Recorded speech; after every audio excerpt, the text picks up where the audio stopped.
歡迎嚟到小紅姥姥的故事世界。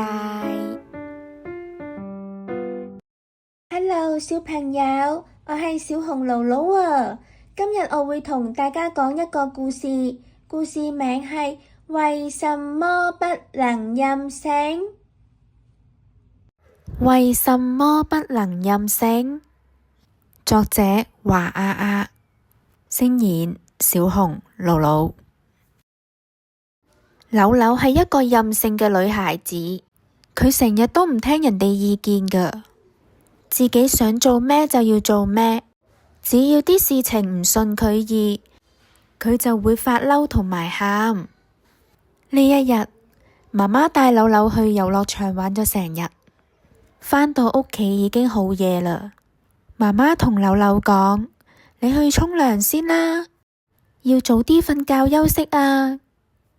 但係柳柳佢偏偏唔聽，係都要去睇電視卡通片。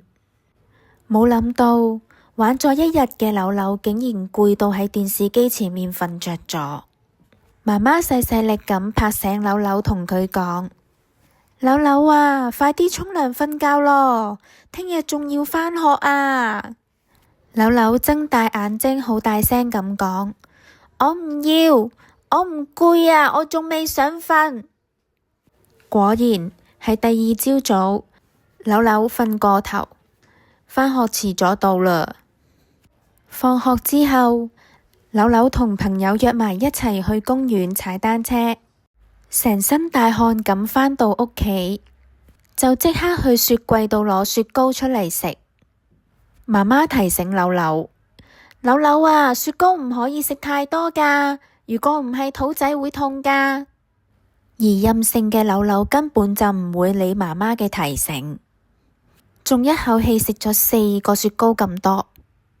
到咗夜晚，柳柳覺得自己個肚好痛，仲痛到喺床度碌嚟碌去。咁媽媽就即刻帶咗佢去睇醫生。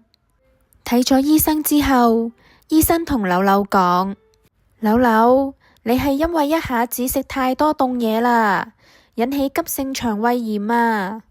下次唔可以再咁樣做啦。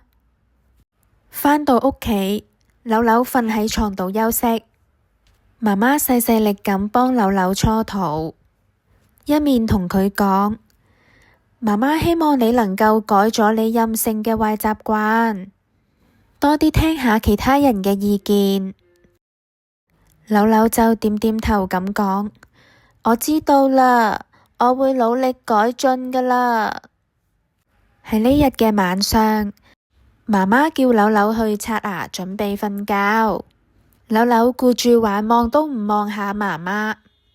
佢同媽媽講：唔要啊，我唔鍾意刷牙，刷牙好麻煩啊，我仲要繼續玩啊。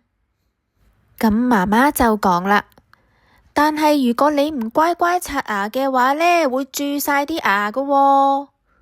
喺柳柳正想反駁之際，佢突然間諗起上次食太多雪糕搞到肚痛嘅教訓。